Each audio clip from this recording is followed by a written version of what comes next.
یار یہ آپ نے بہت پیر ہٹاؤ بھائی.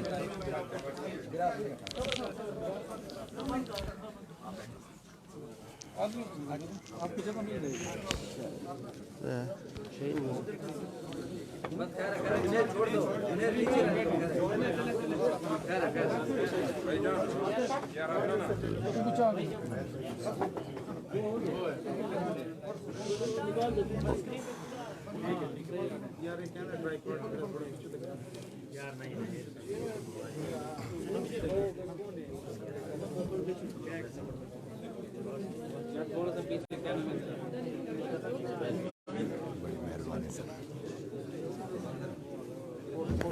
آپ کیا ہماری ہم بڑے خوش ہیں سر, ریلیکس ہیں آپ کے ساتھ سر. مہربانی.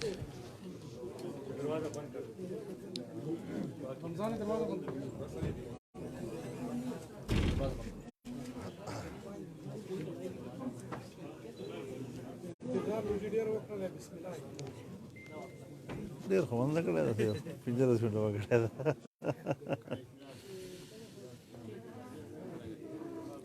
تصفیہ تھا ہاں بھائی. ابو جان بسم اللہ الرحمن الرحیم. جناب میں مولانا صاحب کا, اسد بھائی کا بہت شکر گزار ہوں اور بڑے عزت دار لوگ ہیں. ہم بھی عزت دار لوگ ہیں, ہمارا ساتھ بنتا ہے ایک دوسرے کے ساتھ. آج ہم اعلان کرتے ہیں کہ ہم مولانا صاحب کے ساتھ شانہ بشانہ ٹھہریں گے اور انشاءاللہ تعالیٰ پورے ضلع میں اپنے دوستوں کے ساتھ ان کے ساتھ ٹھہریں گے. ہم مولانا صاحب کے مشکور ہیں کیونکہ مولانا صاحب نے ڈیرے خان کے لیے جو کام کیے ہیں وہ کسی ٹپے چکے نہیں ہیں. اس کی تھوڑی سی تفصیل میں دینا چاہتا ہوں جو میں نے لکھ کے لایا ہوں. CRBC کنال مولانا صاحب کے ہاتھوں گئے. مفتی محمود صاحب نے سٹارٹ کیا تھا. مفتی محمود ہاسپٹل ڈی خان مولانا صاحب نے دیا ہے. گمل میڈیکل کالج مولانا صاحب نے دیا ہے. ہکلا موٹر وے, یہ کل پرسوں کی بات ہے, 5-6 MNs میرے ساتھ بیٹھے ہوئے تھے لاہور میں, تو کہتے ہیں مولانا صاحب ہمارے سے لے. میں نے کہا ہم ڈی خان کے لوگ بھی تو انسان ہیں, ہمیں بھی تو چاہیے ہمارے ضلع کے لیے. Bypass Dera Ismail Khan, upgradation of civil hospital Dera Ismail Khan. سب سے زیادہ جو ہمیں مولانا صاحب نے ڈی خان کو ایک تحفہ دیا ہے دیٹ از سوئی گیس. سوئی گیس ہمارے بچے جو تھے وہ لکڑی اور اسے جلاتے تھے, اور سوئی گیس آج گھر گھر میں ماشاءاللہ ان کے محنت ہے. یہ خان کا میڈیکل کالج, ڈیرہ بورڈ, سارے ڈی خان کے کام ہمارے مولانا صاحب فخر ڈیرہ نے کیے ہیں جی. اور انشاءاللہ میں, میرا بیٹا, ہماری ساری فیملی ہم اس کے ساتھ ٹھہر گئے ہیں. انشاءاللہ تعالیٰ اپنے بھائی جیسے حکم فرمائیں گے ہم ان کے ساتھ, جماعت کا جو حکم ہوگا ہم اس کے پابند ہیں.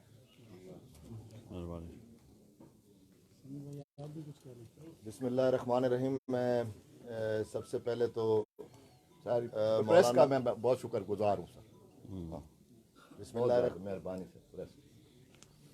بسم اللہ الرحمن الرحیم. میں سب سے پہلے تو حضرت مولانا فضل الرحمان صاحب کا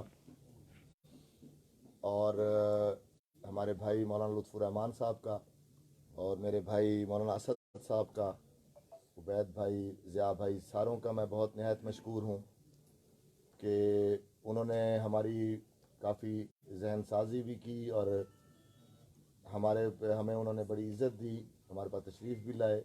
اور انشاءاللہ تعالیٰ اللہ کے حکم سے ہم اپنا جو 20-25 سال کا ہمارا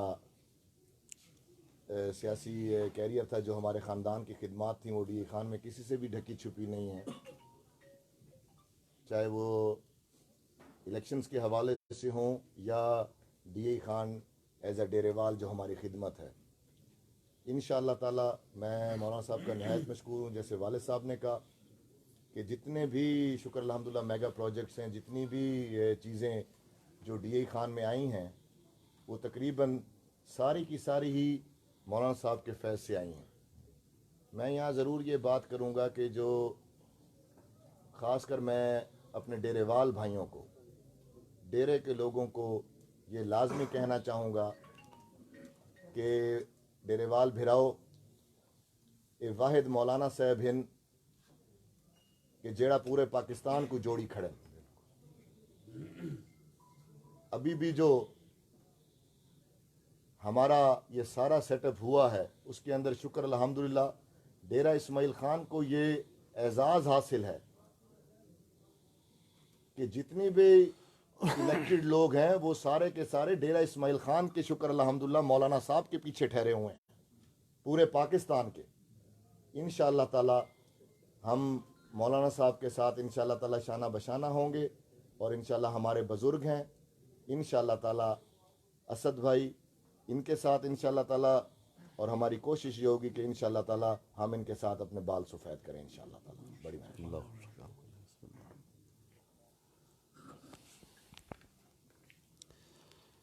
بسم اللہ الرحمن الرحیم، نحمدہ ونصلی علی رسولہ الکریم۔ آج کا دن اس لحاظ سے بڑا اہم ہے، اور انشاءاللہ تاریخ کے صفحات پر خوبصورت الفاظ کے ساتھ لکھا جائے گا۔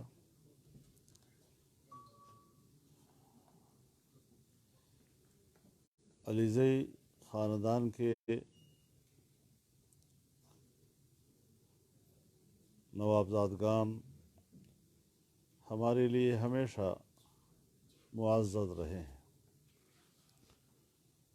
قابل احترام رہے ہیں، اور احترام کا رشتہ ابتدا دن سے ہمارا ان کے ساتھ قائم ہے، اور آج یہ باضابطہ طور پر جمعیت علماء اسلام میں شمولیت کا اعلان کر رہے ہیں۔ میں دل کی گہرائیوں سے انہیں خوش آمدید کہتا ہوں، ان کے اس فیصلے پر ان کو مبارکباد بھی دیتا ہوں، اپنی جماعت میں ان کو خیر مقدم کہتا ہوں۔ اور آپ جانتے ہیں کہ جمعیت علماء اسلام نے اپنی سیاست کو کسی مسلکی دائرے میں محصور نہیں رکھا ہے، بلکہ شریعت اسلامیہ کی انسانی خدمت کے پہلو اور جدید دور کے تقاضوں کے مطابق ترقی کے مراحل کو اپنایا بھی ہے، بڑھایا بھی ہے، اور آج پورے ملک میں جمعیت علماء اسلام کو ایک بڑی عوامی قوت کے طور پر تسلیم کیا جاتا ہے۔ پاکستان ہمارا وطن ہے، اس وطن کی سالمیت، اس وطن کا بقا، اس وطن کا استحکام، اس کا سیاسی استحکام، اس کا معاشی استحکام، اس کا دفاعی استحکام، یہ ہمیشہ ہماری منزل رہی ہے، اور اس حوالے سے ایک جو دین اسلام کا ایک امیج ہے خدمت انسانیت کا، خوشحال معیشت کا، لوگوں کے انسانی حقوق کے تحفظ کا، امن کو یقینی بنانے کا، اس راہ پر جو ہمارا سفر چل رہا ہے، اور پاکستان کی اس وقت بڑی شخصیات اس جماعت کی طرف رجوع کر رہی ہیں، اس سے انشاءاللہ جمعیت کا مستقبل روشن ہوگا اور ہم عوام کے اس اعتماد میں اور اضافہ کریں گے اور انشاءاللہ العزیز یہ کامیابی کا سفر آگے بڑھے گا۔ جہاں تک ہے ڈیرہ اسماعیل خان کا تعلق، ظاہر ہے یہ ہماری دھرتی ہے، ہمارے رگ و ریشے میں اسی مٹی کا خمیر موجود ہے۔ اس سے محبت اپنی ماں سے محبت کے برابر ہے اور اس کی ترقی کے لیے یہ ہم نہیں بلکہ حقیقت یہ ہے کہ حضرت مفتی صاحب رحمہ اللہ نے یہی تعلیمات ہمیں دی کہ غریب کو غریب رکھ کر اپنے دروازے کا بھکاری بنانا،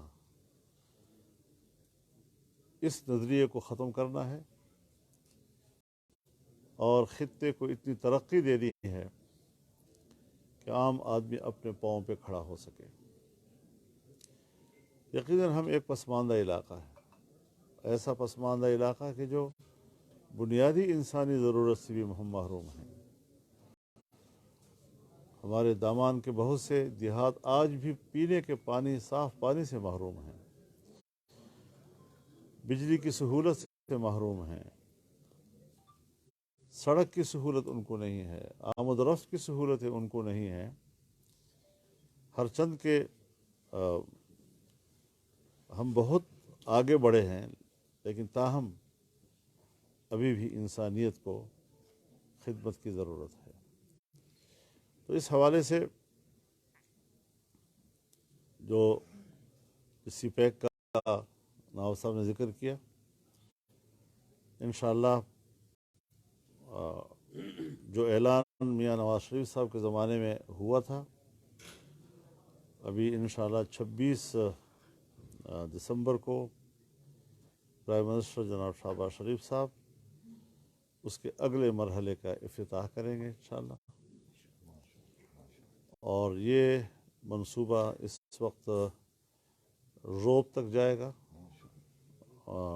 ایک نیشنل ہائی وے کی صورت میں، جبکہ سگو تک تو ابھی فی الحال ہم موٹر وے یا سی پیک کی صورت میں آگے بڑھیں گے جی۔ اور اس طریقے سے ہمارے جو دامان کی زمین ہے، ہمارے پاس اس وقت 12 لاکھ ایکڑ اراضی بیک وقت ایک ہی جگہ میں اپنے وسائل کے ساتھ، پانی کے وسائل کے ساتھ نہری زمینیں بننے کی صلاحیت رکھتا ہے۔ تو اس حوالے سے بھی فرسٹ لفٹ کینال، چشمہ ریڈ بینک کینال کی دوبارہ بحالی اور ٹانگزام کے منصوبے ہماری نظر میں ہیں۔ گوملزام پہلے سے بن چکا ہے اور اس کو مزید چینلائز کرنے کی ضرورت ہے۔ تو یہ تمام چیزیں وہ ہیں کہ جس پہ ہم آگے بڑھنا چاہتے ہیں۔ انشاءاللہ یہ پورا خطہ جس کو دنیا پسماندہ علاقہ کہتی ہے، لیکن ہمارا وہ خواب شرمندہ تعبیر ہوگا جب میں کسی زمانے میں اپنے لوگوں سے کہا کرتا تھا کہ انشاءاللہ ڈیرہ اسماعیل خان پاکستان کی ایک تجارتی جنکشن بنے گا، ایک تجارتی مرکز بنے گا۔ آج ہم اس کی طرف بڑھ رہے ہیں، ہم اس کے اب قریب پہنچ چکے ہیں کہ ڈیرہ اسماعیل خان میں ایک بہت بڑا 20,000 کنال سے زیادہ کی زمین پر ایک صنعتی علاقہ قائم کیا جائے۔ ہمارا جو علاقہ ہے جو ایگریکلچر کے لیے انتہائی مفید ہے، ہم ایگریکلچر کے حوالے سے بھی یہاں پر ایک